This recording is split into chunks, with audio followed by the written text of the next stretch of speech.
ako toto mesto plánuje, by sa pomaly dal napísať román. Roky pracuje na projekte, zaplatí za projektovú dokumentáciu a nakoniec ohlási predaj. Projekty za 53 000 tak môžu ísť z veľkej časti do smetného koša. Ďakujem pekne, nech sa páči. Faktická, poslankyňa Pulerecká.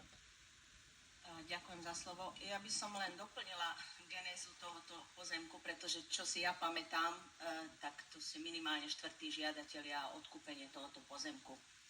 A posledný žiadateľ, pán Martinka, ktorý prišiel na komisiu, keď sme ešte mali komisie, tam chcel stavať materskú školu, nejakú občiansku vybavenosť a plus teda nejaké byty nad tou materskou školou. To bol posledný projektový zámer, predtým tam boli rôzne iné, hovorím minimálne 3 ďalšie.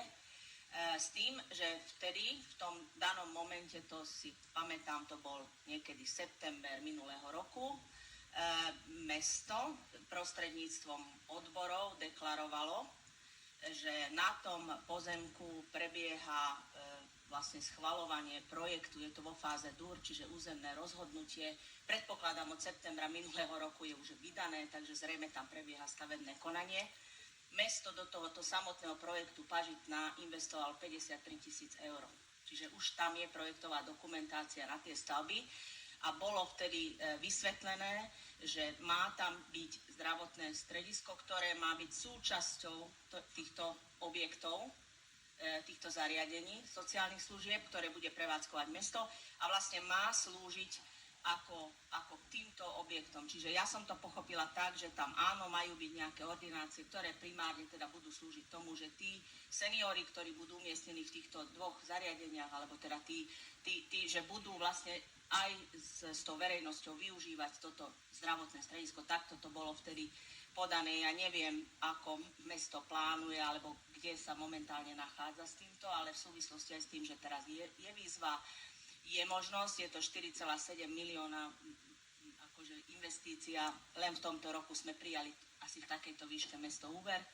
Takže ja neviem teda, či toto je vlastne ten projekt, že ho má sa realizovať v takejto forme, že ho má niekto ako súkromník prebrať túto časť, alebo či mesto už od toho ustúpilo. Keď ustúpilo, prečo kupovalo projekt, neviem. Takže pre mňa je veľa takých otvorených otázok a neviem, či vy máte informáciu, že mesto má takýto zámer a na takomto zámere intenzívne už nejakú dobu pracuje. Ďakujem. Tieto informácie ja zatiaľ nemám, alebo teda sme sa nedostali, a tento projekt je vyslovene náš súkromný projekt. To znamená, že my v podstate v kooperácii s mestom tieto veci sme vôbec neriešili. My sme vám prišli predložiť našu víziu, náš projekt, ktorý sa týka vlastne tohto pozemku, takže len toľko k tomu. Takáto je situácia. Mali sme ambíciu, ale žiaľ, nepodarilo sa. A ako inak? My zas hájime záujem mesta a jeho obyvateľov. Jedine, že by opäť nie. Zažili sme to už niekoľkokrát. Stačí si spomenúť na predaj pozemku na Dvorskej ceste, kde dnes nestojí priemyselný park, prípadne na predaj budovy Agrisu, kedy poslanci z primátorovho klubu nemali problém zahlasovať za predaj tejto budovy o cenu 150 000 nižšiu, ako bola cena zo znaleckého posudku. Čo sa týka navrhovanej kúpnej ceny, vzhľadom, všetci vieme, že zhruba za koľko sa predajú pozemky v Nových Zámkoch. Dokonca túto sumu považujem za neprimeranú 305 000. Dokonca si myslím, že aj suma zónová je stále ďaleko pod trhovou sumou. Ja si osobne myslím, že s prehľadom dneska pozemky v Nových Zámkoch idú od 150 eur meter štvorcový a preto podávam pozmenujúci návrh. V prípade, ak by sa zahlasovala za obchodnú verejnú súťaž, tak navrhujem ako minimálnu cenu určiť 448 500 eur, čo je 150 eur meter štvorcový. Zažili sme v mestskom zastupiteľstve rôzne, by som povedal, predaje za, tak by som povedal, rôznych okolností, ktoré neboli dodržané. Ja si myslím, že v prípade, ak by sme takýto pozemok mali predať, tak jednou z podmienok, ktoré by sme mali vyžadovať, je nie len to, aby kupujúci umiestnil na pozemku stavbu zdravotníckeho zariadenia, ale ja by som bol rád, aby ju aj prevádzkoval. A aby sme tam uviedli aj lehotu, v akej to má urobiť. Zažili sme stavby, ktoré sa stavali x rokov, preto, čo sa týka podmienok obchodnej verejnej súťaže, podávam pozmenujúci návrh, kde v rámci podmienok, ktoré sú na strane 6 predkladaného materiálu, 5. odrážka by sa mala meniť a znieť nasledovne. Kupujúci je povinný umiestniť na pozemku tvoriacom predmet prevodu zdravotnícke zariadenia podľa ustanovenia paragrafu 7 zákona číslo 578/2004 zbierky zákonov poskytovateľov zdravotnej starostlivosti a zdravotníckych pracovníkoch a tak ďalej. A zároveň vo vlastnom mene na vlastnú zodpovednosť prevádzkovať zdravotnícke zariadenie, a to najneskôr do 3 rokov od dňa zverejnenia kúpnej zmluvy v centrálnom registri zmluv.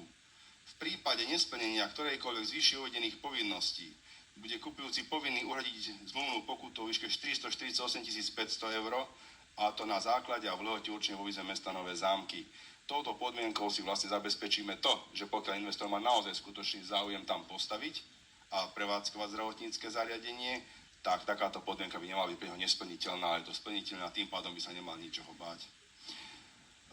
Takisto v prípade, ak by z akýchkoľvek dôvodov, či už by to boli subjektívne alebo objektívne dôvody, nedošlo k výstavbe predkladaného projektu, tiež sme takéto zažili, zhodou okolností na Andovskej ulici, a potom sa tento pozemok predal, za iných podmienok, ako to kúpil od mesta, navrhujem, aby sme do podmienok doplnili 7. odrážku, ktorá znie nasledovne.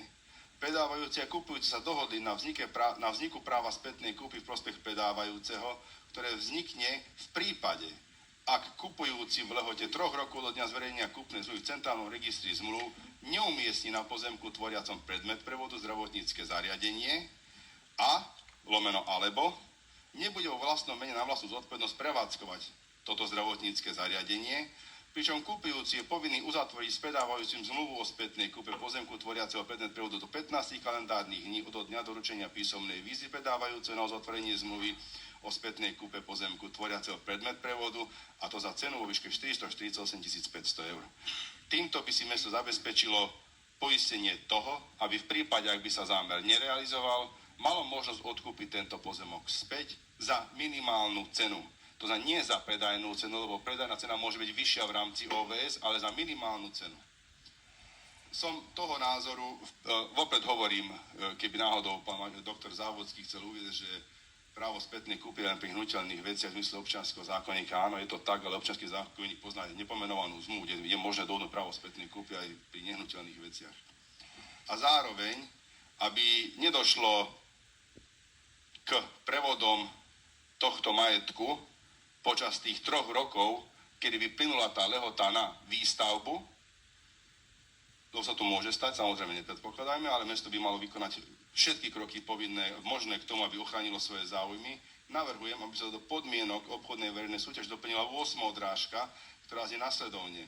Predávajúci a kupujúci sa dohodli na vzniku predkupného práva ako vecného práva in rem v prospech predávajúceho, v tomto prípade v prospech mesta, ako oprávneného z predkupného práva, ktoré spočíva v povinnosti budúceho kupujúceho, ktorý by vyhral obchodnú verejnú súťaž, ponúknuť pozemok tvoriaci predmet prevodu na kúpu predávajúcemu mestu Nové Zámky za cenu určenú znaleckým posudkom. Toto predkupné právo by sa zapísalo do katastra nehnuteľnosti do časti C príslušného LV, aby naozaj absolútnym spôsobom ochránilo záujmy mesta. Takže podmienky zadefinovať netreba. Za meter štvorcový nám stačí 100, aj keď bežne v meste pýtajú aj 150 až 200 eur za meter štvorcový. Oni s tým problém nemajú. Mená, čo svietia na zeleno, hlasujú jednotne. Nemajú názor, ani veľa nediskutujú. Ak niekto z ich radov nie celkom súhlasí, radšej zostane mimo sály a niekto jeho kartičku vytiahne. Inak si všímate, že ako prvý vždy hlasuje viceprimátor Štefánik a ostatní sa poslušne pridajú. Nech sa páči, hneď faktickou Ivan Katona.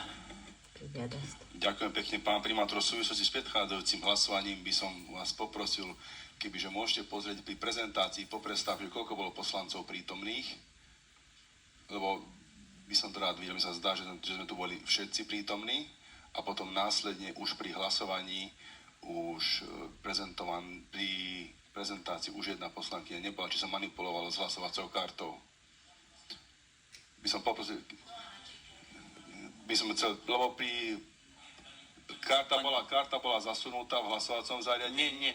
Nie, bola pri prezentácii, bola zasunutá a teraz bola už vysunutá. By som vás poprosil, kebyže to môžeme povedať, akým spôsobom Pani k tomu došlo. poslankyňa mňa poprosila, že z rodinných dôvodov, že potrebuje odísť. Ale kto manipuloval s hlasovacou kartou? Lebo bola zasunutá. Pri prezentácii sme boli všetci. Áno. A pri hlasovaní o OVS-ke už tá karta bola vysunutá. Myslím si, že Vlado, vy ste vytiahli kartu, prosím ťa. Pán kolega, ale ja som ich aj požiadal, lebo pani kolegyňa odišla preč a ma požiadala, že bude preč. Pán primátor, nie je možné manipulovať s hlasovacími kartami poslancov a poslankyň. Nie je možné. Toto sme už mali aj viackrát takto. Nie je možné manipulovať s týmito hlasovacími kartami. Takto to tu máme a zrejme to inak nebude. Jedine, že by ste mená, ktoré svietia na zeleno, na budúce už nevolili. Tak ako to tu bolo odprezentované, je to tiež v zázname z mestského zastupiteľstva. A po B, o podmienkach obchodnej verejnej súťaže, takisto ako tu boli odprezentované a sú v zázname. Ďakujem pekne. Nech sa páči, poprosím hlasovať.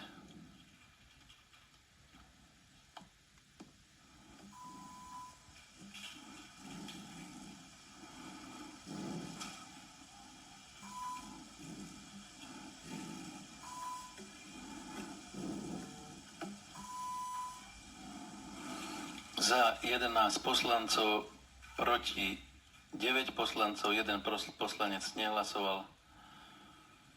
Návrh bol schválený.